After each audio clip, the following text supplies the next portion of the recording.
David Carter was an ordinary man, working as an architect in New York. His life followed a routine, waking up every morning, drinking his coffee, and heading to work to spend the day surrounded by blueprints and designs. But one day he started noticing something strange. Whenever he fell asleep at night, he would wake up in another world. It wasn't just a dream. It felt as real as his everyday life. In this parallel world, he was called Elias and lived as a successful doctor in a mysterious city with unusual architecture. He had friends, a family, and even felt the stress of his job there. At first, he thought it was just a recurring nightmare, but he soon realized that the events in this other world were connected and made perfect sense.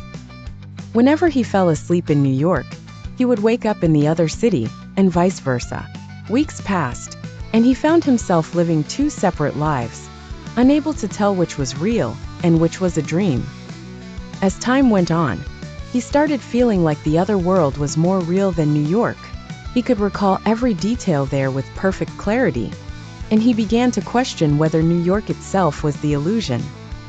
He searched for answers, but no scientific explanation could justify what was happening to him.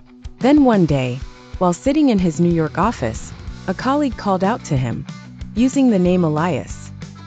He froze in place and turned to see his coworker looking at him with confusion. "Did you just call me, Elias?" David asked, his voice trembling. The man nodded and replied, "Yes, that's what you told me to call you last week." David felt dizzy, his memories blending together. Was he in New York right now? Or was he in the other city? Or had the barrier between the two worlds started to collapse? That night, he went to sleep feeling a terror unlike anything he had ever known. But this time, he never woke up in either world. Had he become lost between the realms?